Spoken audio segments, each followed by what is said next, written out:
आउनुभएका अतिथि, प्रमुख अतिथि, अध्यक्ष सबैले पुस्तक यहाँहरू समक्ष प्रस्तुत गरिराख्नु भएको छ। पुस्तकको आवरण हामीले यहाँ सार्वजनिक गरिराखेका छौँ र पछाडि लोकार्पण कार्यक्रमको ब्यानर छ। यो पृष्ठभूमिमा एकपटक यो अलङ्कार इन्द्रेणीकालको सम्मानको लागि एकपटक राम्रो सबैले ताली बजाएर धन्यवाद।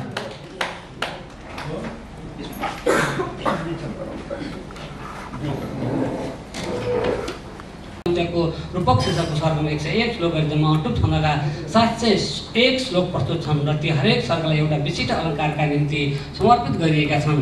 अध्यायको नामकरण गर्दा पनि जो अलङ्कारको प्रयोग हुँदैछ उसैको नामबाट नामकरण गरिएको छ। अध्यायको नाम जोड्दा यहाँ उपयोग हुने अलङ्कारहरूको वर्णानुक्रमलाई आधार बनाइएको छ। 126 पृष्ठमा आबद्ध प्रस्तुतिको आरम्भमा श्रद्धेय गुरु डाक्टर नागप्रसाद खनालको अलङ्कार इन्द्रेणी र कवि विनोदी शीर्षकको 24 पृष्ठको आयतनमा व्याप्त अत्यन्त गहकिलो भूमिका प्रस्तुत छ। यसपछि कवि विनोदीजीको 3 पृष्ठको आत्मनिवेदन, 1 पृष्ठको शब्दसूची, 25 पृष्ठदेखि 125 सम्म विषयवस्तु र अन्त्यमा कवि विनोदीको परिचय दिएको छ। अलङ्कारको संक्षिप्त परिचर्चा छोटो रूपमा गर्न चाहन्छु। उपको अर्थ हो छेउ वा नजिक। एउटा वस्तुको नजिकमा अर्को वस्तुलाई राखेर त्यसको समानता प्रस्तुत गर्नु उपमाको अर्थ हो। समान गुण विशेषता वा धर्मका आधारमा दुई वस्तुका बीच सादृश्य र समानता जनाउँदा उत्पन्न हुने अर्थ अलङ्कारलाई उपमा अलङ्कार भनिन्छ। उपमा अलङ्कार हुन उपमेय अर्थात् जुन वस्तुलाई उपमानसँग समानता देखाइन्छ त्यस्तो उपमा दिने योग्य वस्तु। 2 उपमान जुन अर्थसँग अर्को वस्तुलाई दानिन्छ त्यस्तो दानिने वस्तु वा व्यक्ति उपमान हो। 3 धर्म उपमान उपमेय दुवैमा पाइने समान गुण विशेषता। 4 वाचक शब्द झैँ जस्तै तुल्य व सदृश समान सरी आदि हुन आवश्यक हुन्छ। यी उपमा अलङ्कारका 25 भेदहरू हुन्छन्। तीमध्ये 2 भेद मात्र चर्चा गर्ने। उपाध्याय सागकोटाका ज्येष्ठ पुत्ररत्नका रूपमा 2010 साल 28 गतेका दिन कास्कीको रूपाकोटमा जन्मनु भएको हो। औपचारिक रूपमा स्नातकोत्तर तहसम्मको शैक्षिक योग्यता हासिल गरे पनि असाधारण काव्य शिल्प र विद्वत्तालाई दृष्टिगत गर्दा उहाँ विद्या वाचस्पति उपाधियुक्त प्राज्ञिक क्षमता भएका स्रष्टा हुनुहुन्छ भन्न हिचकिचाइरहनु पर्ने लाग्दैन। जीवनको झन्डै 4 दशक शैक्षिक तथा 6 दशक जति भाषा साहित्यको उन्नयनमा खर्चिनुभएका कवि विनोदी वर्तमानमा गैंडाकोट प्रज्ञा प्रतिष्ठानका कुलपति पदमा कार्यरत रही नेपाली भाषा साहित्य र संस्कृतिको संरक्षण र सम्वर्धन र विकासमा सदैव दत्तचित्त रहँदै आउनुभएको यहाँहरूमा विदित नै छ। विनोदी बहुआयामिक व्यक्तित्व हुनुहुन्छ। उहाँ मूल रूपमा नेपाली साहित्य जगतका सिद्धहस्त तथा आज कवित्व शक्ति भएका विराट प्रतिभा हुनुहुन्छ। नेपाली गीत, गजल, बाल सृजना र समालोचनामा पनि सशक्त उपस्थिति जनाउन समर्थ विनोदीलाई हामी मूलतः महत कवित्व प्रतिभा भएका सन्त कविका रूपमा चिन्दछौँ। उहाँले 2021 सालमा चितवनको चिनौँ पत्रिकामा रिस कविता छपाएर औपचारिक साहित्यिक यात्रा आरम्भ गर्नुभएको हो। मेरो वर्तमानता कविता सङ्ग्रह, अविश्रान्त कविता सङ्ग्रह, हिमस्पर्श अनुठुपमाला, सृष्टिमाथिका दृष्टि समीक्षा सङ्ग्रह, अनुपमा धरती, सुपर्णका खण्डकाव्य, कैकेयी महाकाव्य, अशोक वाटिका खण्डकाव्य, तप्त चाँदनी खण्डकाव्य पछि आज 2081 साल चैत्र 14 गतेका दिन भर्खरै अलङ्कार इन्द्रेणी लोकार्पित भएको छ। ज्येष्ठ नागरिक कल्याणकारी प्रतिष्ठान नेपालको अगुवाईमा 2075 सालमा विभिन्न साहित्य तथा सामाजिक संस्थाहरूबाट भव्य कार्यक्रमहरूका माझ उहाँ नागरिक अभिनन्दनबाट अलङ्कृत बन्नुभएको थियो। जीवनको उत्तरार्ध खण्डमा पनि उहाँ ऊर्जाशील तपस्वी झैँ सदा साधनारत कविको सृजनशील यात्राले अझै प्रौढता, उच्चता र हार्दिकता हासिल गर्दै अझ उत्कर्षतातिर बढिरहेको स्थितिमा अरूले ताडना र प्रताडना दिए पनि उहाँले वाग्देवीको आराधनामा आफूलाई समर्पित गरिरहनु भएको सत्य हामी सामु छ। अब म अलङ्कारको अर्थ परिभाषातिर प्रवेश गर्न चाहन्छु। काव्यको सुन्दरता र आकर्षण बढाउने तत्त्वलाई अलङ्कार भनिन्छ। यो मानव सभ्यताको विकाससँगै कवितामा प्रयोग हुँदै आएको छ। संस्कृत काव्यशास्त्रमा अलङ्कारका 2वटा मुख्य अर्थ दिएका छन्। अलङ्करोति इति अलङ्कारः। अर्थात् काव्यको शोभा नै अलङ्कार हो। यस कथनले अलङ्कार काव्यको आत्मा हो भन्ने मान्यता उजागर गर्दछ। भाम, दण्डी, रुद्र, जयदेव आदि आचार्यहरू यसका पक्षधर हुनुहुन्छ। अलङ्क्रियते अनेनैति अलङ्कारः अर्थात् काव्यको शोभा बढाउने साधन हो, उपकरण अलङ्कार हो।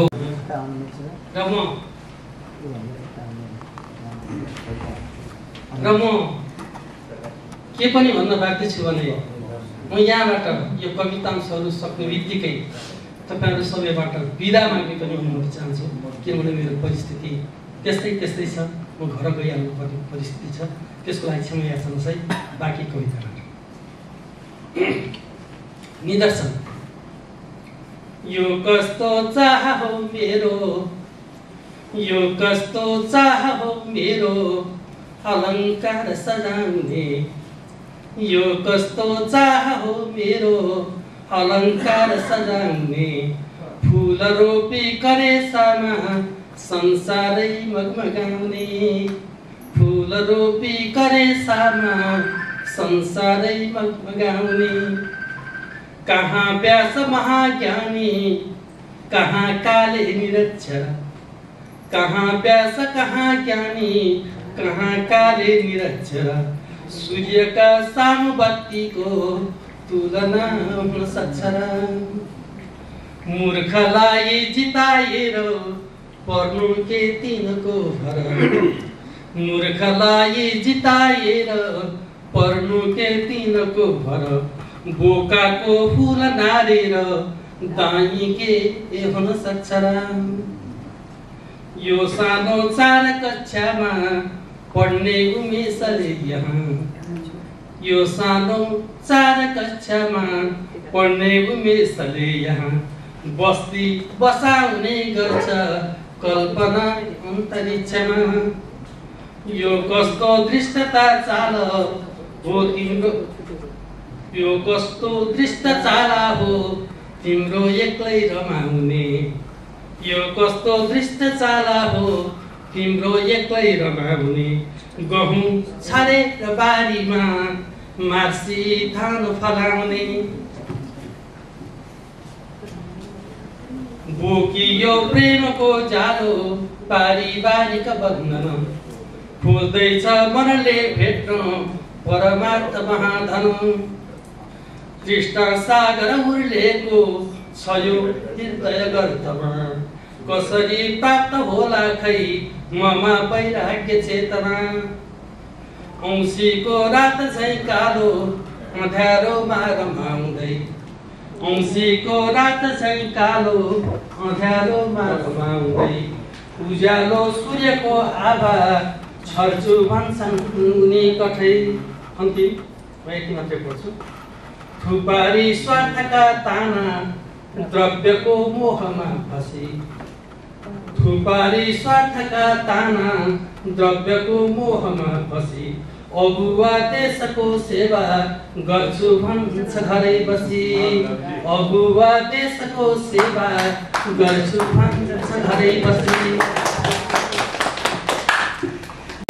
मुख्य ध्वनि 4 रङको आकर्षक आवरण अग्रभागमा छ भने पछिल्लो भागमा 10 पङ्क्तिको 5 श्लोक अनुष्टुप छन्दमा विरोधी प्रति भुवन ऋषिदेवको स्वाभाविक कविताको चर्चा छ। यसमा गणनीय र अपृष्ठ सङ्ख्या 125 नभएर अगणनीय 3 मात्र छन्। अब यसको सन्दर्भ के छ भने पुस्तकभित्र प्रारम्भिक खनालको 32 पृष्ठ लामो भूमिका छ, जसमा अलङ्कार इन्द्रणीभित्रका 7 वटा अलङ्कारको विशद र व्यापक चर्चा छ। ज्यादै प्रचलनमा आएका उत्प्रेक्षा रूपक उपमा दृष्टान्त छन् भने शास्त्रीय महत्त्व बोकेका तर अलि अतिशय पनि छ है। अलङ्कारहरू पाठ्यक्रममा राखिएका हुने माथि भनिएका र त्यसबाहेक अपनौती र निर्देशन यी 2 अलङ्कारहरू मेरो अल्पज्ञानले पहिलोचोटि पढ्ने अवसर पायो र विद्वान खनालले यिनीहरूको महत्त्व, उपयोगिता, दृष्टान्त, व्याख्या, विवेचनामा आफ्नो यथासम्भव योग्यता, विद्वता र दक्षता प्रस्तुत गर्नुभएको छ। भरतमुनिदेखि जगन्नाथसम्मका अलङ्कारवादीहरूको चर्चा, उनीहरूका दृष्टिकोणहरूको विशद र व्यापक विवेचना छ र यो अलङ्कारको अथर इति विनोदीको काव्य सौन्दर्यमा अलङ्कार, नेपालीमा अलङ्कारको प्रयोग र कवि विनोदी, उपमा अलङ्कार यस काव्यमा केन्द्रित छन्। बाहिरी आवरण त अलग भइहाल्यो। कहीँ संस्कृत, कहीँ नेपाली गरी यस काव्यभित्रका मर्मस्पर्शी पंक्तिहरू उद्धरण गरिएका छन् र भूमिकाभित्र अलङ्कार शास्त्रको शास्त्रीय विवेचना भन्नुहुन्छ यसलाई, व्यापक र विशद छ र यो भूमिका अलङ्कार शास्त्र र सौन्दर्य परक विवेचनात्मक आलेख पनि हो र ती सबै अलङ्कारहरूले वेदलाई पनि चर्चाको विषय बनाउनमा यो भूमिका आफैमा पूर्ण छ र सबै 2 पृष्ठ कविको आत्मनिवेदनमा कृतिको रचना गर्भ, सृजनात्मक सौन्दर्य, कृति प्रकाशनका प्रेरक तत्त्व र यसलाई निर्वाह गराउने तत्त्वहरूका प्रति कृतज्ञता ज्ञापन गरेको स्थिति विद्यमान छ। एउटा अलङ्कार विशेषमा केन्द्रित रही 100 र त्योभन्दा माथि अलङ्कारमा समर्पित भएर काव्यरचना गर्नु चाहने कुरो होइन। कविवर विनोदीको असाधारण काव्य प्रतिभा र क्षमता मान्नुपर्छ। यो मेरो आफ्नो दृष्टिकोण हो। यो अत्यन्तै जटिल र चुनौतीपूर्ण कार्य हो जसलाई कविले सरल, सम्प्रेष्य र लालित्य भाषाका साथ रोचक तथा रागात्मक शब्द चयनमा अति मिठासपूर्ण रूपले व्याख्या र विवेचना गर्ने क्रममा उहाँ विशिष्ट काव्य शिल्पी बनेर आउनुभएको छ। यसमा ऋतुचक्र, प्रकृति चित्रण, समाज, देश, भूगोल, सभ्यता, संस्कार, संस्कृति, प्रणय र अनुराग, नारी र पुरुष, जातीय विविधता, यन्त्र मानव आन्दोलन अभियान, जैविक विविधता, प्राकृतिक परिवेश, जङ्गली जीवजन्तु, पर्यावरण, श्रम र साधना, बालक युवा खासगरी पुस्ताको पनि चर्चा छ। ती सबैको कर्मशीलता, नेपाल र नेपालीका भाग्य र भविष्य, विकास निर्माण, राष्ट्रिय रूपमा सङ्गति विसङ्गति, उद्योग, पुरुषार्थ लगायत यी विषय सामग्रीहरूको सजावटका रूपमा यो अक्षरको आराधनाबाट पूर्णता दिने काम भएको छ।